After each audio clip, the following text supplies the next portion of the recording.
ତେବେ ମେ ମାସ 1 ତାରିଖ ଶୁକ୍ରବାର ଅର୍ଥାତ୍ ଆଜି ଆଉ ଆଜିକାର ପାଣିପାଗ ଖବର ଆସିଯାଇଛି।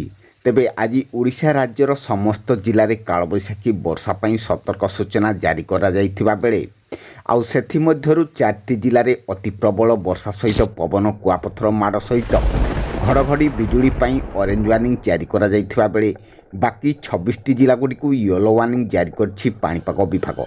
ତେବେ ଯେଉଁ 4ଟି ଜିଲ୍ଲାଗୁଡ଼ିକୁ ଅରେଞ୍ଜ ୱାର୍ଣ୍ଣିଂ ଜାରି କରାଯାଇଥିବା ଜିଲ୍ଲାଗୁଡ଼ିକରେ ଘଡ଼ଘଡ଼ି ସହିତ ପ୍ରବଳ ବର୍ଷା ସାଙ୍ଗକୁ ପବନ ବୋହିବ, ଯାହାର ବେଗ ଘଣ୍ଟା ପ୍ରତି 50ରୁ 60 କିଲୋମିଟର ରହିବ। ଆଉ ଏହି ସମୟରେ କୁଆପଥର ମାଡ଼ ହେବାକୁ ଥିବାରୁ ସତର୍କ ସୂଚନା ଜାରି କରିଛି ଏହି 4ଟି ଜିଲ୍ଲାକୁ। ଆଉ ସେହିପରି 26ଟି ଜିଲ୍ଲାରେ ପ୍ରବଳ ବର୍ଷା ସହିତ ଘଡ଼ଘଡ଼ି ବିଜୁଳି ସହିତ ପବନ ଘଣ୍ଟା ପ୍ରତି 40ରୁ 50 କିଲୋମିଟର ରହିବ ଆଉ ଝଟକା ପବନ 50 କିଲୋମିଟର ରହିବ। ତେଣୁକରି 26ଟି ଜିଲ୍ଲାଗୁଡ଼ିକୁ ୟେଲୋ ୱାର୍ଣ୍ଣିଂ ଜାରି କରିଛି ପାଣିପାଗ ବିଭାଗ। ତେବେ କେଉଁ କେଉଁ ସବୁ ଜିଲ୍ଲାଗୁଡ଼ିକୁ ଅରେଞ୍ଜ ୱାର୍ଣ୍ଣିଂ ଆଉ କେଉଁ କେଉଁ ସବୁ ଜିଲ୍ଲାଗୁଡ଼ିକୁ ୟେଲୋ ୱାର୍ଣ୍ଣିଂ ଜାରି କରିଛି ପାଣିପାଗ ବିଭାଗ, ସେସବୁର ସମ୍ପୂର୍ଣ୍ଣ ଖବରଟି ଜାଣିବା ପାଇଁ ଭିଡ଼ିଓଟିକୁ ଶେଷ ପର୍ଯ୍ୟନ୍ତ ନିଶ୍ଚିତ ଦେଖନ୍ତୁ।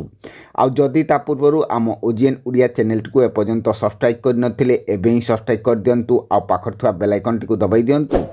ଆଗକୁ ମଧ୍ୟ ଏହିପରି ପାଣିପାଗ ସମ୍ବନ୍ଧୀୟ ସମସ୍ତ ପ୍ରକାର ଟେକ୍ନିକ୍ ଅପଡେଟ୍ ଖବରଗୁଡ଼ିକ ସର୍ବପ୍ରଥମେ ଜାଣିବା ପାଇଁ। ତେବେ ଆସନ୍ତୁ ଜାଣିନେବା ସର୍ବପ୍ରଥମେ କେଉଁ 26ଟି ଜିଲ୍ଲାଗୁଡ଼ିକୁ ୟେଲୋ ୱାର୍ଣ୍ଣିଂ ଜାରି କରାଯାଇଥିବା ଜିଲ୍ଲାଗୁଡ଼ିକ ମଧ୍ୟରୁ ମାଲକାନଗିରି, କୋରାପୁଟ, ନବରଙ୍ଗପୁର, କଳାହାଣ୍ଡି, ନୂଆପଡ଼ା, ବଲାଙ୍ଗୀର, କନ୍ଧମାଳ, ଗଞ୍ଜାମ, ନୟାଗଡ଼, ଖୋର୍ଦ୍ଧା, ପୁରୀ, କଟକ, ଜଗତସିଂହପୁର, କେନ୍ଦ୍ରାପଡ଼ା, ଯାଜପୁର, ଭଦ୍ରକ, ଢେଙ୍କାନାଳ, କେନ୍ଦୁଝର, ଅନୁଗୁଳ, ଦେବଗଡ଼, ସୁନ୍ଦରଗଡ଼, ଝାରସୁଗୁଡ଼ା, ବରଗଡ଼, ସମ୍ବଲପୁର, ସୋନପୁର, ବୌଦ୍ଧ।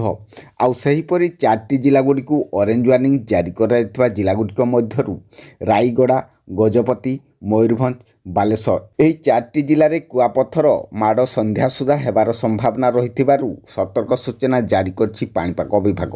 ତେବେ ଆପଣଙ୍କର ଜିଲ୍ଲାରେ ପାଗ କିପରି ରହିଛି ଏବଂ ଆପଣ କେଉଁ ଜିଲ୍ଲାରୁ ଦେଖୁଛନ୍ତି କମେଣ୍ଟ କରନ୍ତୁ ଏବଂ ଆପଣଙ୍କର ସାଙ୍ଗସାଥୀମାନଙ୍କୁ ଭିଡ଼ିଓଟି ସେୟାର କରନ୍ତୁ, ଯାହାଫଳରେ ସେମାନେ ମଧ୍ୟ ଆଜିକାର ପାଣିପାଗର ଅପଡେଟ୍ ସୂଚନା ପାଇପାରିବେ। ରହୁଛି, ଜୟ ଜଗନ୍ନାଥ।